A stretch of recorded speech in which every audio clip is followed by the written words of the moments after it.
नमस्कार दोस्तों, जीएस वाणी में आप सभी का स्वागत है। आज हम बुद्ध धर्म का दूसरा भाग देखने वाले हैं। कल हम पहला भाग ले गए थे 6ठी शताब्दी ईसा पूर्व में। ये जो दो नए धर्म उदय होते हैं, बुद्ध और जैन, इनके विषय में परीक्षा के लिए जो भी महत्वपूर्ण है उस तथ्यों की यहाँ पे हम चर्चा करने जा रहे हैं बड़े विधिवत तरीके से। तो बने रहिए आगे तक वीडियो देखने के लिए। अगर आप चैनल पर नए हैं तो सब्सक्राइब कर लीजिए चैनल को, लाइक शेयर कमेंट करिए जो आपको सही लगे। तो आइए आगे बढ़ते हैं और ये देखते हैं। कल हम काफ़ी कुछ देख लिए थे उस वीडियो में। बौद्ध धर्म से कब उनका उदय होता है, प्रवर्तक कौन रहते हैं, क्या क्या प्राथमिक चीज़ें रहती हैं, जन्म कब होता है, माता पिता वगैरह सारी चीज़ें हम देख लिए थे उसमें, बेसिक चीज़ें। अब आगे यहाँ से हम देखने वाले अब इस वीडियो में और जो आगे आने वाली वीडियो में है। अगर आपने पहला वीडियो मिस भी कर दिया है तो कोई दिक्कत नहीं, लेकिन ये दो वीडियो मिस नहीं होने चाहिए, क्योंकि इसमें वो प्रश्न वो तथ्य आने वाले हैं जो परीक्षा में संभवतः पूछे गए हैं या लगातार पूछे जा रहे हैं। तो चलिए, परंपरागत नियम में आस्था रखने वालों का संप्रदाय स्थविर कहलाता था या थेरवाद कहलाता था। बौद्ध धर्म में ही, जैसे हिंदू धर्म में भी बहुत सारे स्कूल बन गए थे। आगे सनातन धर्म में आप देखेंगे वहाँ पे जो है बहुत सारे ऐसे जैसे संप्रदाय अलग अलग बढ़ते चले गए थे। उसी तरह बुद्ध धर्म में, बौद्ध धर्म में भी विभिन्न प्रकार के बहुत सारे स्कूल बढ़ गए थे, बहुत सारे संप्रदायों का उदय हो गया था। तो अब यहाँ पे हम उनके बारे में भी देखने वाले हैं। तो प्रथम देखने में आता है कि जो परंपरागत नियम में, यानी कि जो बुद्ध के समय से बने थे नियम, वे उसी को मानते हुए चले आ रहे थे, उनको स्थविर या थेरवादी कहा जाता था। और इन लोगों का इस प्रकार की मान्यताओं को प्रमाणिकता देने वाले या इस प्रकार की मान्यताओं को मानने वाले जो व्यक्ति होते थे, उनका नेतृत्व महाकच्चायन नामक व्यक्ति करते थे। तो महाकच्चायन क्या थे? ये थेरवादी थे और थेरवादियों का नेतृत्व करते थे। दूसरा आता है परिवर्तन के साथ नियम को स्वीकार करने वालों का। अब कुछ लोग ऐसे भी आते हैं इसमें जो परिवर्तन के साथ, जो समय के साथ परिवर्तन हुए, नियमों में भी परिवर्तन हुआ, प्रक्रियाओं में परिवर्तन हुआ, उन परिवर्तन को स्वीकार करते हुए अपने धर्म को आगे बढ़ाया। तो ऐसे लोग जो है महासांघिक या सर्वास्तिवादी कहे गए। ऐसे लोगों को क्या कहा गया? ऐसे लोगों को महासांघिक या सार्वस्तिवादी कहा गया, सर्वास्तिवादी कहा गया। अब इनका जो नेतृत्व करता था, इस प्रकार के लोगों का जो व्यक्ति नेतृत्व करता था, वो थे महाकश्यप। महाकश्यप इनका नेतृत्व करते थे। चतुर्थ बौद्ध संगीत में महासंघिकों का बोलबाला था, क्योंकि चतुर्थ बौद्ध संगीत में देखें उपाध्यक्ष का पद महाकश्यप के पास ही था। तो अब चलिए कमेंट बॉक्स में आप लोग बताने की कोशिश करिए कि चतुर्थ बौद्ध संगीत कहाँ पे करवाया गया था और किसके शासनकाल में हुआ था। चतुर्थ बौद्ध संगीत में बौद्धों द्वारा संस्कृत भाषा को अपनाया गया। ठीक है, अभी तक हमने क्या देखा था? पाली भाषा का प्रयोग होता था, लेकिन चतुर्थ बौद्ध संगीत आते आते पुनः संस्कृत भाषा का प्रयोग होने लगा है। इसी संगीति में, संगीति का मैं पहले भी बता चुका हूँ, संगीति का सम्मेलन था, सम्मेलन किया जाता था, उसमें बौद्ध धर्म के सिद्धांतों विचारों पर चर्चा होती थी। विभिन्न प्रकार के विद्वान बैठते थे आके और उस पर चर्चा करते थे। इसी बौद्ध संगीत में जो चतुर्थ बौद्ध संगीति आयोजित की गई थी, उसमें हीनयान महायान इन दो भागों में बट गया बौद्ध धर्म। बौद्ध धर्म हीनयान और महायान इन दो भागों में विभाजित हो गया। हम आगे हीनयान महायान इन दोनों संप्रदायों के विभिन्न मतलब इनके जो मुख्य मुख्य तथ्य हैं उनकी तुलनात्मक अध्ययन करने वाले हैं आगे चल के। उसके बाद क्या देखते हैं? यहाँ पे देखा जा रहा है कि वैभाषिक मत की उत्पत्ति मुख्य रूप से कश्मीर में हुई और इसके जो आचार्य थे, इसके मुख्य रूप से कौन थे? घोषक, बुद्धदेव, वसुमित्र आदि इसके मुख्य आचार्य हुए थे। वैभाषिक मत, अब देखिए मैं पहले बता चुका हूँ, एक ही धर्म में विभिन्न प्रकार की शाखाएं फूटने लगती हैं अलग अलग विचारधारा की, वही यहाँ पर भी हो रहा है। उसके बाद यहाँ एक सौतांत्रिक, ये कट गया है थोड़ा सा नीचे, यहाँ सौतांत्रिक संप्रदाय सुत्त पिटक पे आधारित था। बौद्ध धर्म के जो सिद्धांत थे, जो नियम थे, उनको मुख्य रूप से 3 भागों में बांटा गया था। उनको सुत्त पिटक, विनय पिटक, अभिधम्म पिटक, इस तरह बांट दिया गया था 3 भागों में। अब उनका भी हम आगे देखेंगे, अलग अलग तीनों पिटकों के बारे में, तीनों पिटकों में क्या क्या चर्चा की गई है, उन सारी चीज़ों को देखेंगे। उससे पहले हम यहाँ हीनयान महायान की चर्चा हुई है, तो इन दोनों संप्रदायों के बारे में डिटेल में देख लेते हैं, इनके बीच अंतर क्या है। हीनयान का शाब्दिक अर्थ है निम्न और महायान का शाब्दिक अर्थ है उत्कृष्ट। तो या आपको याद करने में आसानी होगी थोड़ी सी, हीन और उत्कृष्ट से। इसमें महात्मा बुद्ध को एक महापुरुष माना गया है, हीनयान में इनको एक महापुरुष माना गया है, जबकि महायान में इन्हें देवता मान लिया गया है।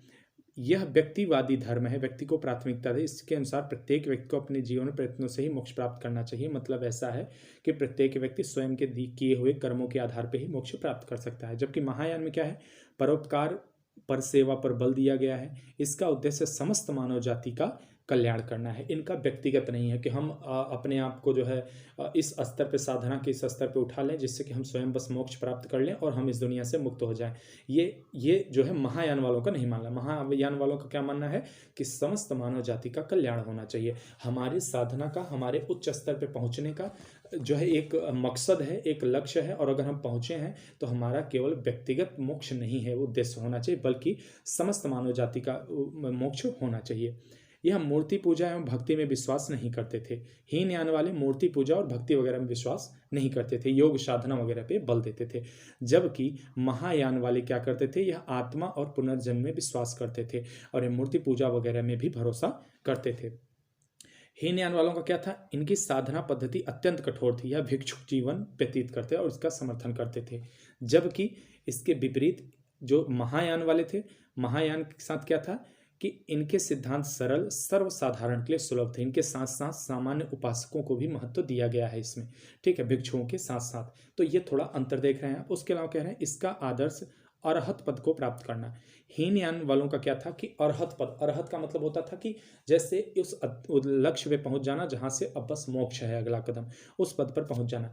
जबकि इनका आदर्श बोधिसत्व है, ठीक है, इनका है मोक्ष ले लेना और इनका है बोधिसत्व। अब इन दोनों में अंतर थोड़ा सा समझ लीजिए।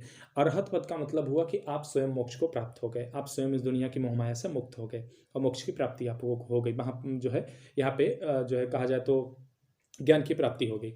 जबकि बोधिसत्व जो महायान था, इनका कॉन्सेप्ट क्या होता था कि ये मतलब साधना के उस स्तर पे पहुंच जाते थे कि अब बस अगला इनका कदम मोक्ष की प्राप्ति है, लेकिन ये मोक्ष नहीं लेते थे। क्यों मोक्ष नहीं लेते थे?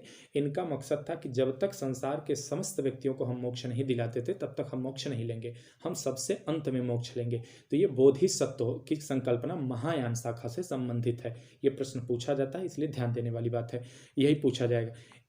और हीनयान में इनमें प्रमुख संप्रदाय कौन थे? वैभाषिक थे, सौतांत्रिक थे, सौत्रांतिक थे, ये हीनयान से संबंधित थे। जबकि जो महायान थे, इनके विभिन्न संप्रदाय कौन कौन से थे? इनमें शून्यवाद, माध्यमिक और विज्ञानवाद, योगाचार, ये इनके प्रमुख संप्रदाय थे। तो ये हमने हीनयान महायान के बारे में थोड़ा सा देखा। अगर आप चाहें तो इसका स्क्रीनशॉट ले सकते हैं, स्क्रीनशॉट ले लीजिए, मैंने इसको इस तरह से कर दिया। आप स्क्रीनशॉट ले सकते हैं या बार बार रिवीजन कर सकते हैं। ये इधर हीनयान का हो गया, इधर महायान का हो गया, दोनों तरफ। तो चलिए आगे बढ़ते हैं। अब देखते हैं शून्यवाद माध्यमिक और के प्रवर्तक नागार्जुन है, जिनकी प्रसिद्ध रचना माध्यमिक कारिका है। इनका मत, इस मत के अन्य आचार्यों में कौन आता है? शांति देव आते हैं, शांति रक्षित आते हैं और आर्य देव आते हैं, ठीक है। ये जो है शून्यवाद या माध्यमिकवाद के प्रवर्तक थे। देखिए, माध्यमिक या शून्यवाद दोनों एक ही चीजें होती हैं। इनकी जो प्रसिद्ध रचना थी माध्यमिक कारिका है और इसे सापेक्षवाद भी कहा जाता है। ध्यान देने वाली बात है, इसे सापेक्षवाद भी कहा जाता है। इनके अनुसार इसमें क्या है सापेक्षवाद में कि प्रत्येक वस्तु किसी न किसी कारण से उत्पन्न हुई है और वह उन पर निर्भर है। नागार्जुन ने, यही नागार्जुन है, इन्होंने प्रतीत्य समुत्पाद को ही शून्यता कहा। प्रतीत्य समुत्पाद, यहाँ जगह नहीं उतना लिखने का, तो आप समझिए प्रतीत्य समुत्पाद भी अगर आए तो वो भी नागार्जुन से ही संबंधित है, ठीक है। शून्यता कहा जाता है। इस मत में बुद्ध द्वारा प्रतिपादित मध्यम मार्ग के सिद्धांत को विकसित किया गया है। ये जो अभी मैंने नाम लिया प्रतीत्य समुत्पाद में।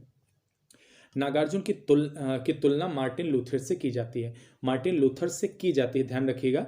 और जब प्रश्न आए कि भारत का मार्टिन लूथर किसे कहा जाता है, तो ध्यान रखिए स्वामी दयानंद सरस्वती को भारत का मार्टिन लूथर कहा जाता है। नागार्जुन की तुलना की जाती, तुलना मार्टिन लूथर से की जाती है, लेकिन इन्हें कहा नहीं जाता। ये थोड़ा सा डिबेट का बहुत कम संभावना है कि पूछा जाएगा कि नागार्जुन के संबंध में यह तथ्य, लेकिन स्वामी दयानंद सरस्वती के विषय में जरूर पूछा जा सकता है। ह्वेनसांग ने इन्हें संसार की 4 मार्गदर्शक शक्तियों में से एक कहा। ह्वेनसांग ने, बाकी 3 कौन थी मुझे नहीं पता और ये दिया भी नहीं, जिक्र है और जानना भी नहीं है, बस ये जान लीजिए कि ह्वेनसांग ने इनके विषय में ये चीज कहा है। अगर ये तथ्य आता है कि ह्वेनसांग ने संसार की 4 मार्गदर्शक शक्तियों में से एक निम्न में से किसे कहा है, तो आपको नागार्जुन टिक मारना है। इन्हें भारत का आइंस्टीन भी कहा जाता है, सापेक्षवाद सिद्धांत की वजह से इन्हें भारत का आइंस्टीन भी कहा जाता है। विज्ञानवाद और योगाचार संप्रदाय की स्थापना मैत्रेय और मैत्रेयनाथ ने किया था। विज्ञानवाद अथवा योगाचारवाद, ये ध्यान रखिएगा कि ये हीनयान नहीं महायान से संबंधित है, तो ये महायान से संबंधित संप्रदाय है, कभी कभी ये भी पूछ लेगा।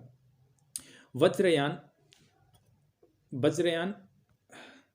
वज्रयान का सर्वाधिक विकास 8वीं सदी में हुआ। इसके सिद्धांत मंजूश्री एक बुक है, मंजूश्री मूलकल्प और गुह्य समाज, इन दो नामक ये दो ग्रंथ मिलते हैं। देखिए वज्रयान का क्या है, जैसे बौद्ध धर्म से संबंधित था, समय के साथ साथ क्या हुआ, जब बुद्ध की मृत्यु हो जाती है, बुद्ध के महानिर्वाण प्राप्ति के बाद क्या होता है कि इस संप्रदाय में बहुत सारे ऐसी प्रथाएं आ जाती हैं, कुप्रथाएं कहें तो बेहतर होगा, कुप्रथाएं आ जाती हैं, आडंबर आ जाते हैं, जिसकी वजह से यह धर्म भी जनता के शोषण का और केवल सुख सुविधा उपभोग का माध्यम बन के रह गया।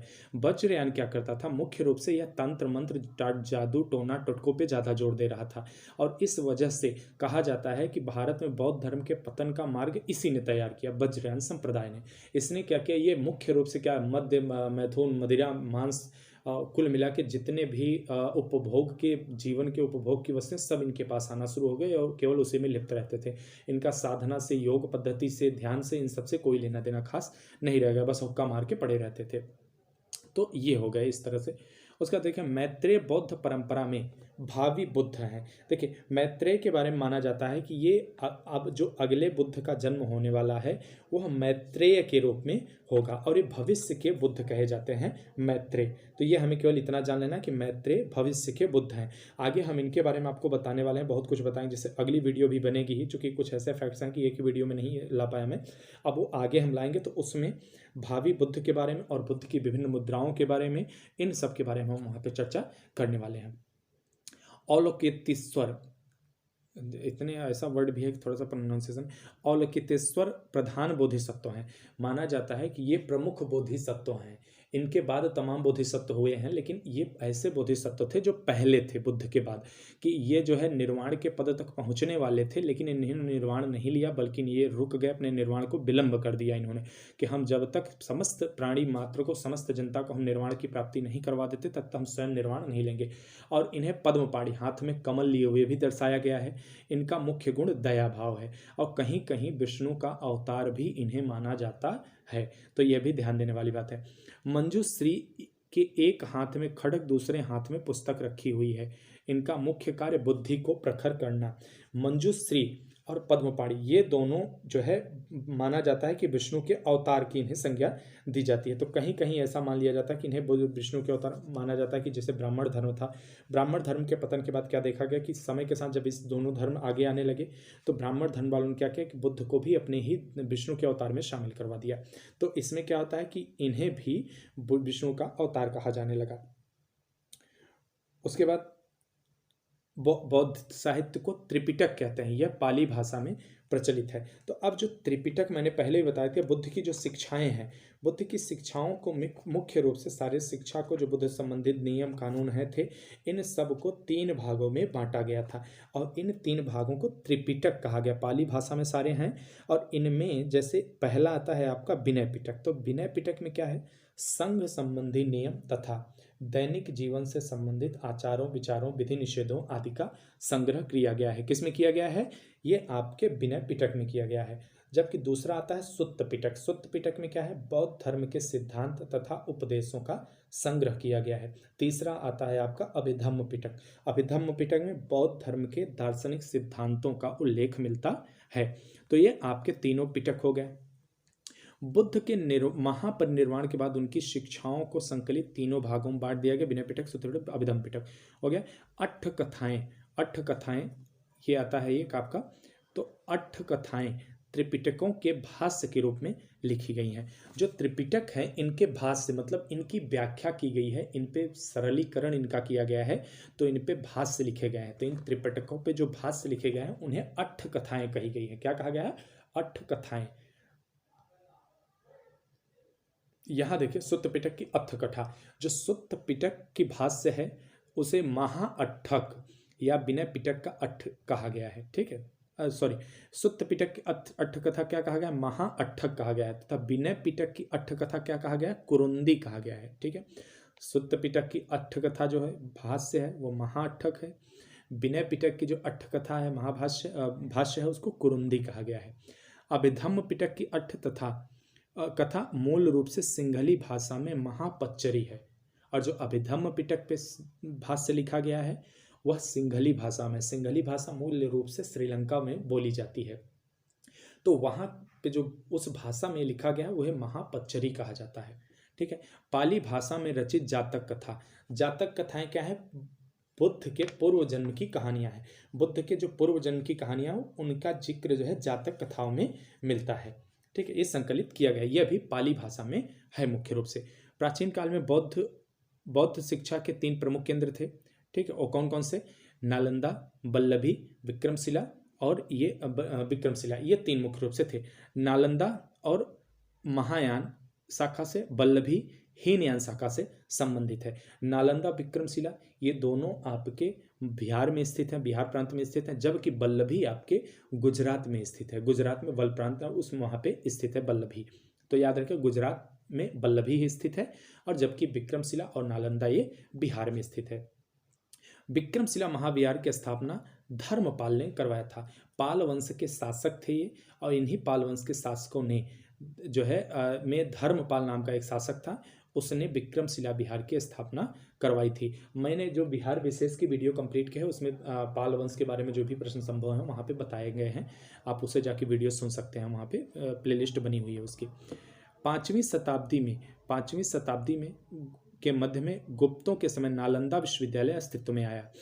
सर्वप्रथम कुमारगुप्त प्रथम ने बौद्ध विहार को दान दिया था। कुमारगुप्त प्रथम ने बौद्ध धर्म को दान दिया था। ध्यान रखिएगा जो गुप्त शासक थे वो मुख्य रूप से विष्णु के उपासक थे, भगवान विष्णु के।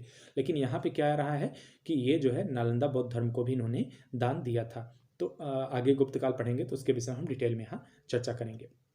उसके बाद देखते हैं नव नालंदा महाबिहार बौद्ध अध्ययन केंद्र, आधुनिक केंद्र जो है बिहार सरकार द्वारा 1951 में नालंदा में स्थापित किया गया है। हालांकि उसके बाद से इस पर बहुत ज़्यादा प्रगति नहीं हुई थी, लेकिन नीतीश कुमार की सरकार को आने के बाद इसमें काफ़ी प्रगति देखी गई थी। चैत्य का अर्थ अक्सर आपको देखने के बाद चैत्य और स्तूप ये 10 शब्दों से भेंट होगी आपकी। तो पहले हम चैत्य समझ लेते हैं। सौदाह के पश्चात बचे हुए अवशेष को भूमि पर गाड़कर उनके ऊपर समाधियां बनाई गई, उन्हें प्रारंभ में चैत्य या स्तूपी कहा गया। चैत्य गृह में ही आवास होता था, पूजा स्थल और स्तूप दोनों मिला के वहाँ ये चैत्य होते थे, चैत्य गृह कहे जाते थे। यहाँ पे क्या होता था कि स्तूप भी बना होता था अंदर की तरफ और बाहर की तरफ उधर आवास भी बने होते, लोग रहते भी थे और पूजा पाठ भी वहीं करते थे, तो ये चैत्य हो जाते थे। स्तूप क्या होता था कि स्तूप और समाधियों के बारे में हमने देखा, स्तूप वगैरह इस तरह होते थे। और उसके बाद अब देखते हैं हम यहाँ सर्वप्रथम स्तूप शब्द का उल्लेख ऋग्वेद में मिलता है। इसके अलावा अथर्ववेद, वाजसनेयी संहिता, तैत्तिरीय ब्राह्मण संहिता, पंचदश ब्राह्मण आदि ग्रंथों में भी स्तूप की जानकारी मिलती है हमें। गौतम बुद्ध को एशिया का ज्योतिपुंज भी कहा जाता है, गौतम बुद्ध को एशिया का ज्योतिपुंज। और एडविन आर्नाल्ड नामक एक व्यक्ति थे। यहाँ ये जानना जरूरी है क्योंकि बिहार में खासकर बिहार अगर बीपीएससी है तो उसमें प्रश्न इस तरह के प्रश्न पूछे जाते हैं। एडवर्ड अर्नाल्ड एक नामक व्यक्ति था, उसने लाइट ऑफ एशिया बुद्ध के जीवन पर एक पुस्तक लिखी थी, लाइट ऑफ एशिया उनके जीवन पे बुक लिखी थी। तो यह वीडियो हमारी यहीं पे नहीं समाप्त अभी नहीं होती फिलहाल, एक भूल गया मैं ये इसे आपको बताना कि कुछ ग्रंथ हैं उससे संबंधित, आप इसको ध्यान दीजिएगा। बौद्ध ग्रंथ और उनके रचनाकार, मिलिंद पनो नामक एक बुक है, ठीक है, मिलिंद पनो नामक एक बुक है, इसके रचना नागसेन है। बुद्धचरित, सौंदरानंद, सारीपुत्र प्रकरण, इसकी रचना अश्वघोष ने की थी। माध्यमिक कारिका मैंने बताया था पहले भी, इसके नागार्जुन थे। प्रतित्व समुत्पाद, इसके नागार्जुन थे। सापेक्षवाद, इसके नागार्जुन थे। शून्यवाद, इसके नागार्जुन थे, ये ध्यान रखिएगा। उसके बाद अगला है विशुद्ध मग्ग, ये बुद्ध घोष का है। और अभिधम्म कोश ये वसुबंध का है, पशुबंधु का है। तो ये रचनाएं थी। तो यहाँ पे ये वीडियो अब हम समाप्त करेंगे। हमारी वीडियो यहाँ पे समाप्त रही। आज क्वेश्चन नहीं ऐड कर पाया हूँ, कल की वीडियो में जो हम इसका लास्ट पार्ट बनाने वाले हैं बुद्ध धर्म से संबंधित, उसमें हम 4-5 प्रश्न कोशिश करेंगे ऐड कर देंगे, और वो आखिरी होगा, उसमें सारा कुछ समग्र रहेगा, अंत रहेगा वो वीडियो का, इसका बुद्ध धर्म का। तो ये वीडियो आपको अगर अच्छी लगी तो ज़रूर कमेंट किया करिए, लाइक किया करिए, शेयर किया करिए, दोस्तों तक पहुँचाने की कोशिश किया करिए। धन्यवाद।